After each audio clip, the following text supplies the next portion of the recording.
Mobile games are getting more popular by the day, and I think it goes without saying that on screen buttons just aren't as comfortable as using a regular controller. So, naturally, one of the steps companies have to make sooner or later is to allow controller support for their mobile games. Currently, we're on early stages with the whole mobile gaming scene, so for now, finding controller supported mobile games is pretty rare. But with that being said, one company out of a few created a controller that's designed specifically for mobile gaming. Of course, I'm talking about Razer. The Razer Raiju gaming controller is specifically made for their equally as exciting gaming phone, the Razer Phone 2.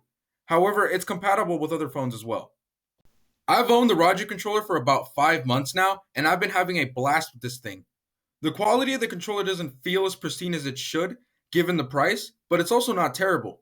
The buttons feel really satisfying, and they remind me of the way my mouse feels and sounds when I click it. The claw that extends to grab the actual phone feels incredibly strong, and I can leave my phone on the controller with confidence that it won't fall.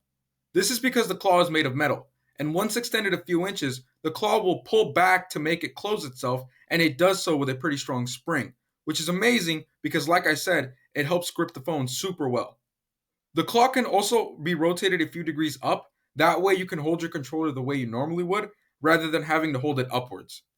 This controller also features four extra buttons. The top back buttons act as secondary A and X buttons, and the bottom back buttons, well, I'm not quite sure what they do because you need to download an app to program those buttons, but unfortunately the app didn't work too well and I couldn't figure it out, which kind of sucks.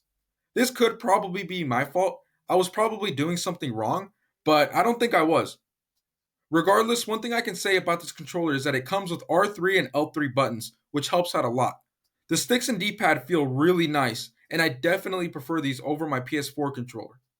The bottom four buttons aren't too important. I really only use the start button.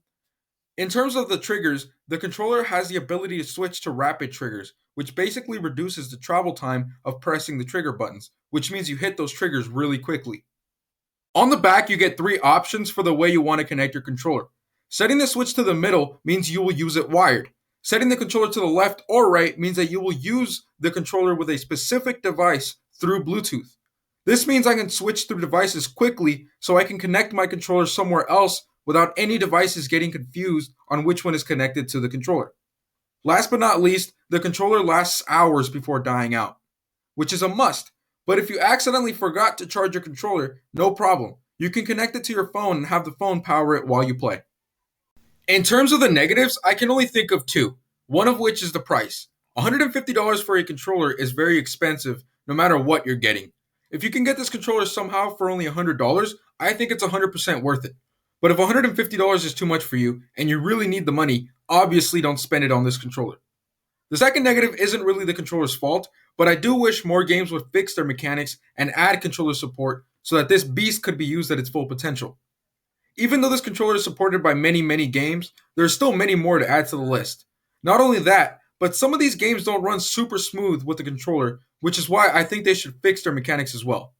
An example would be some first person shooter games have an incredibly weird and uncomfortable sensitivity when you use the controller. If they could fix that, the value of the controller would go way up. Like I said, it's not a problem with the controller, but more so the supply and demand. If companies would supply us with more and better controller supported games, then the demand for the Raiju would go up. Overall, I love this controller. I love playing emulators, Minecraft, Fortnite, and other games with this thing because it feels like I have a mini console in my hand. For those who think I'm exaggerating, think about it this way. I used to play Mario 64 a long time ago as a kid on a brick console with a TV the depth of the length of my PC. The depth of the length of my PC. That's how deep, I guess you could say, my TV was. It was about a foot in depth, okay? Not in length, not in width, in depth. But now I can play that same game in the palm of my hand. That to me is pretty cool. Thank you guys so much if you made it to the end of the video. One quick question. How does my mic sound? This is a new mic. It's $20. I believe it's called the Boya M1. I'm not really a good person for audio or video, so I'm just trying to test out what works for me. And this not controller. This microphone is pretty cheap, and the reviews on YouTube made it sound pretty good. So I just decided to pick it up. But ultimately, it's not up to me. It's up to you guys. If you guys like the sound of the audio, just comment down that you like it. If you don't, just say that you don't. I don't mind at all. Honesty is the best policy, in my opinion. So, yeah. Thank you guys for watching, and I hope you guys have a good day.